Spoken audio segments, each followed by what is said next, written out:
India विश्व पटल पर इकोनॉमी के तौर पर काफ़ी तेज़ी से बढ़ रहा है, जहां पर ह्यूमन रिसोर्सेज, कंजम्पशन और इंफ्रास्ट्रक्चर सब तरीके से बहुत ही बड़ा स्कोप दिखाई देता है। इसी वजह से अभी के समय इंडिया की ग्रोथ पर सभी बेट लगा रहे हैं और इसमें लास्ट 10 ईयर्स में रिटेल इन्वेस्टर्स का पार्टिसिपेशन काफ़ी तेज़ी से बढ़ा है, जिसमें कि म्यूचुअल फंड्स ने सबसे बड़ी भूमिका निभाई है। म्यूचुअल फंड देखा जाए तो अलग अलग सिक्योरिटीज़ का बास्केट होता है, जिसमें कि बहुत सारे स्टॉक्स और डेट शामिल हो सकते हैं। अब इस बास्केट को एक प्रोफेशनल फंड मैनेजर मैनेज करता है, जिसके लिए वो हमसे एक्सपेंस रेशो के रूप में मामूली फीस चार्ज करता है। तो यहाँ पर म्यूचुअल फंड में हमारे लिए फंड मैनेजर ही सारे काम करता है। इसी वजह से डायरेक्ट स्टॉक्स के बजाय म्यूचुअल फंड्स को अधिक प्रायोरिटी दी जाती है। तो दोस्तों, यदि आप भी म्यूचुअल फंड्स में इंटरेस्टेड हैं तो आज इस वीडियो में मैं आपके लिए टॉप 5 म्यूचुअल फंड्स लेकर आया हूँ, जिसमें कि सभी मेजर कैटेगरीज के फंड शामिल रहेंगे। तो चलिए दोस्तों, बिना समय गंवाए वीडियो शुरू करते हैं। जहां पर पहला फंड आता है flexi cap fund. Flexi cap fund वो फंड्स होते हैं जिसमें कि फंड मैनेजर बिना किसी रिस्ट्रिक्शंस के सभी प्रकार के मार्केट कैप वाली कंपनीज में इन्वेस्ट कर सकता है, जिसमें वो लार्ज कैप, मिड कैप और स्मॉल कैप में अपनी पसंद के अनुसार एक्सपोजर रख सकता है। इस कैटेगरी में मैंने पराग पारिक फ्लेक्सी कैप फंड को चुना है। ये फंड इस कैटेगरी का सबसे लो वोलेटाइल फंड है, जिसमें कि आपको यूएस मार्केट की कंपनीज का एक्सपोजर भी देखने को मिल जाता है। ये फंड बेंचमार्क के रूप में निफ्टी 500 टीआरआई को फॉलो करता है। अगर फंड के डाइट प्लान का एक्सपेंस रेशो देखें तो ये 0.63% है। वहीं पर इसका लेटेस्ट एयूएम 88,005 करोड़ रुपीज़ है, यानी कि काफ़ी ज़्यादा इन्वेस्टर्स इस फंड में इन्वेस्टेड हैं। अगर फंड के ट्रेलिंग रिटर्न्स को देखें तो फंड ने लास्ट 10 ईयर्स में 17.95%, लास्ट 5 ईयर्स में 31.50%, लास्ट 3 ईयर्स में 17.83% और लास्ट 1 ईयर में 14.65% के रिटर्न्स बनाकर दिए हैं। जहां पर लास्ट 10 ईयर्स में इस फंड के रिटर्न्स पूरी कैटेगरी में बेस्ट रहे हैं। इस फंड की खास बात यह है कि इसमें आपको बहुत ही बढ़िया डाउनसाइड प्रोटेक्शन भी मिल जाती है, यानी कि जब ओवरऑल मार्केट गिरता है तो ये फंड कंपैरेटिवली कम गिरता है। अगर फंड के रिस्क रेशियोज की बात करें तो इसका अल्फा 6.90% है। अल्फा रेशो हमें यह बताता है कि फंड अपने बेंचमार्क इंडेक्स से कितने ज़्यादा रिटर्न्स बना रहा है। तो यहाँ पर ये कैटेगरी एवरेज से काफ़ी बढ़िया है। बीटा देखें तो ये 0.66 है, वहीं पर कैटेगरी एवरेज का 0.92 है। बीटा रेशो जो होता है वो फंड की वॉलेटिलिटी को मेजर करता है। तो यहाँ पर यह फंड पूरी फ्लेक्सी कैप कैटेगरी का लोएस्ट वॉलेटाइल फंड है, यानी कि इसमें आपको बहुत ही कम वॉलेटिलिटी देखने को मिलेगी। वहीं पर इसका साप रेशो देखें तो ये 1.07 है, वहीं पर कैटेगरी एवरेज का 0.54 है। साप रेशो हमें यह बताता है कि फंड कितने रिस्क फ्री रिटर्न्स बनाकर दे रहा है। तो यहाँ पर भी ये कैटेगरी एवरेज से काफ़ी बढ़िया है। कुल मिलाकर फंड के रिस्क रेशोज काफ़ी शानदार हैं। पराग पारिक के पोर्टफोलियो में 70 स्टॉक्स मौजूद हैं, जिसका एसेट एलोकेशन आप यहाँ पर देख सकते हैं। यदि आप इस फ्लेक्सी कैप फंड का डिटेल में रिव्यू देखना चाहते हैं तो आप ये वीडियो चेकआउट कर सकते हैं, लिंक आपको आई बटन में मिल जाएगा। चलिए अब बात करते हैं मिड कैप फंड की। लॉन्ग टर्म में म्यूचुअल फंड से अच्छे रिटर्न्स बनाने के लिए मिड कैप कैटेगरी बहुत ही बढ़िया चॉइस मानी जाती है। मिड कैप फंड्स वो फंड्स होते हैं जो कि अपना most of investment mid size वाली कंपनीज में इन्वेस्ट करते हैं। ये कंपनियां जो होती है वो लार्ज कैप कंपनीज से छोटी होती है, सो यहाँ पर ग्रोथ की संभावनाएं थोड़ी ज़्यादा रहती है। मिड कैप फंड में मैंने Motilal Oswal mid cap fund को सेलेक्ट किया है।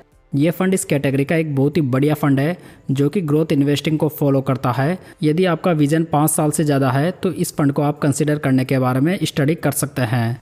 इस फंड का बेंचमार्क इंडेक्स देखें तो ये निफ्टी मिड कैप 150 टीआरआई है।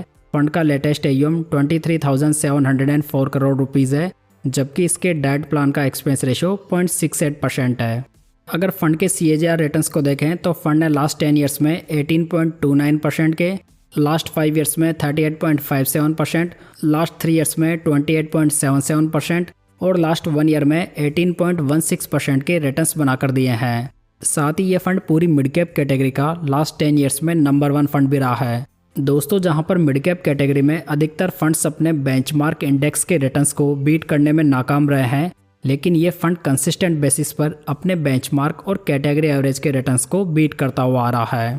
अगर फंड के रिस्क रेशोज देखें तो इसका अल्फा 9.01 है, जो कि कैटेगरी एवरेज से काफ़ी ज़्यादा है, जहां पर इसकी रैंक फर्स्ट है। बीटा देखें तो ये 0.93 है, यानी कि ये फंड कैटेगरी एवरेज के अकॉर्डिंग ही वॉलेटाइल है। वहीं पर इसका शार्प रेशो 1.12 है, जो भी कैटेगरी का बेस्ट शार्प रेशो है। कुल मिलाकर इस फंड के रिस्क रेशोज काफ़ी आउटस्टैंडिंग कंसिडर किए जा सकते हैं। इस फंड के पोर्टफोलियो में ओनली 25 स्टॉक्स मौजूद हैं, जिसका एसेट एलोकेशन आप यहाँ पर देख सकते हैं। दोस्तों, दूसरी ओर यदि आप मिड कैप कैटेगरी का कोई स्टेबल फंड फाइंड कर रहे हैं तो HDFC mid cap opportunities fund को भी आप देख सकते हैं। इसका डिटेल रिव्यू आप इस वीडियो में चेकआउट कर सकते हैं। चलिए अब बात करते हैं large and mid cap fund की। इस प्रकार के जो फंड्स होते हैं वो लार्ज कैप और मिड कैप दोनों प्रकार की कंपनीज में इन्वेस्ट करते हैं, तो म्यूचुअल फंड पोर्टफोलियो को बैलेंस करने के लिए इस प्रकार के फंड्स भी अच्छी चॉइस माने जा सकते हैं। इस कैटेगरी में मैंने ICICI prudential large and mid cap fund को सेलेक्ट किया है। ये फंड इस कैटेगरी का एक बहुत ही बढ़िया फंड है, जो कि एक लो वॉलेटाइल फंड तो है ही और साथ में लंबे समय से अच्छे रिटर्न्स भी बनाकर दे रहा है। ये फंड बेंचमार्क के रूप में Nifty large mid cap 250 TRI को फॉलो करता है। फंड का लेटेस्ट AUM 17,818 करोड़ रुपीज़ है। वहीं पर इसके डाइट प्लान का एक्सपेंस रेशियो 0.85% है। यदि फंड के ट्रेलिंग रिटर्न्स को देखें तो फंड ने लास्ट 10 ईयर्स में 15.50%, लास्ट 5 ईयर्स में 33.05%, लास्ट 3 ईयर्स में 21.31% और लास्ट 1 ईयर में 12.61% के रिटर्न्स बनाकर दिए हैं। साथ ही यहाँ पर ये फंड लास्ट 5 ईयर्स का इस कैटेगरी का बेस्ट फंड भी रहा है, जबकि इसमें आपको दूसरी ओर काफ़ी बढ़िया डाउनसाइड प्रोटेक्शन भी देखने को मिल जाती है। अगर फंड के रिस्क रेशोज़ की बात करें तो इसका अल्फा 7.88% है, जो कि कैटेगरी का सेकंड बेस्ट अल्फा है। बीटा की बात करें तो ये 0.85 है, जो कि कैटेगरी का लोएस्ट बीटा है, यानी कि ये फंड काफ़ी कम वॉलेटाइल है। वहीं पर इसका शार्प रेशो 1.07 है, जो कि कैटेगरी का बेस्ट शार्प रेशो है। ICICI के इस large and mid cap fund के पोर्टफोलियो में 86 स्टॉक्स मौजूद हैं, जिसका एसेट एलोकेशन आप यहाँ पर देख सकते हैं। चलिए अब बात करते हैं मल्टी कैप फंड की। मल्टी कैप फंड भी फ्लेक्सी कैप फंड के जैसे ही होते हैं, हालांकि यहाँ पर 25% की लिमिट होती है, लेकिन दूसरी ओर फ्लेक्सी कैप फंड में ऐसी कोई भी रिस्ट्रिक्शंस देखने को नहीं मिलती। मल्टी कैप कैटेगरी में मैंने Nippon India multi cap fund को चुना है। ये फंड इस कैटेगरी का सबसे बड़ा फंड है, जिसमें कि काफ़ी ज़्यादा इन्वेस्टर्स इन्वेस्टेड भी हैं। ये फंड बेंचमार्क के रूप में निफ्टी 500 मल्टी कैप 50 25-25 TRI को फॉलो करता है। फंड का लेटेस्ट AUM 35,353 करोड़ रुपीज़ है, जबकि इसके डाइट प्लान का एक्सपेंस रेशियो 0.80% है। अगर फंड के रिटर्न्स की बात करें तो इसने लास्ट 10 ईयर्स में 14.40%, लास्ट 5 ईयर्स में 34.01%, लास्ट 3 ईयर्स में 22.15% और लास्ट 1 ईयर में 10.96% के रिटर्न्स बनाकर दिए हैं। अगर फंड के रिस्क रेशोज़ की बात करें तो इसका अल्फा 8.76% है, जो कि कैटेगरी का बेस्ट अल्फा है। बीटा 0.93 है। वहीं पर इसका शार्प रेशो 1.03 है, जो भी कैटेगरी का बेस्ट शार्प रेशो है। कुल मिलाकर ये फंड मल्टी कैप कैटेगरी में अभी के समय बहुत ही बढ़िया चॉइस बन जाता है, जिसके पोर्टफोलियो में 119 स्टॉक्स मौजूद हैं, जिसका एसेट एलोकेशन इस प्रकार है। चलिए फाइनली बात करते हैं स्मॉल कैप फंड की। इस कैटेगरी में लॉन्ग टर्म में सबसे ज़्यादा रिटर्न्स बनने की संभावनाएं रहती है। सो स्मॉल कैप फंड भी पोर्टफोलियो में हो तो ये आपके रिटर्न्स को काफ़ी बूस्ट कर सकता है। स्मॉल कैप कैटेगरी में मैंने बंधन स्मॉल कैप फंड को सेलेक्ट किया है। वैसे स्मॉल कैप कैटेगरी में बहुत सारे फंड्स अवेलेबल हैं, जिसमें कि निप्पॉन का AUM अभी बहुत ज़्यादा है, तो SBI और HDFC के फंड लंबे समय से स्ट्रगल कर रहे हैं। वहीं पर क्वांट और बंधन की स्ट्रेटजी लगभग एक ही जैसी है, लेकिन मैंने यहाँ पर बंधन को थोड़ी प्रायोरिटी दी है।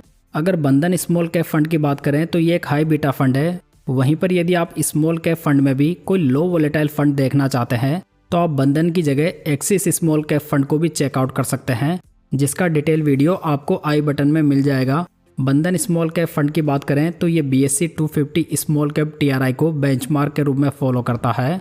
फंड का लेटेस्ट AUM 8,475 करोड़ रुपीज़ है, जबकि इसके डाइट प्लान का एक्सपेंस रेशियो 0.46% है, जो कि कैटेगरी एवरेज से काफ़ी कम है। अगर फंड के ट्रेलिंग रिटर्न्स की बात करें तो फंड ने लास्ट 5 ईयर्स में 38.20% के, लास्ट 3 ईयर्स में 25.86% के और लास्ट 1 ईयर में 20.14% के रिटर्न्स बनाकर दिए हैं। साथ ही जहां पर लास्ट 1 ईयर में मार्केट वोलेटाइल फेज में था, जहां पर भी इस फंड ने बेंचमार्क की तुलना में लगभग 4 गुना रिटर्न्स बनाकर दिए हैं। अगर फंड के रिस्क रेशोज़ की बात करें तो इसका अल्फा 8.15% है, जो कि कैटेगरी का बेस्ट अल्फा है, यानी कि ये फंड काफ़ी अच्छे रिटर्न्स बनाकर दे रहा है। बीटा की बात करें तो ये 0.89 है, जो कि हमें ये बताता है कि ये फंड थोड़ा वॉलेटाइल नेचर का है।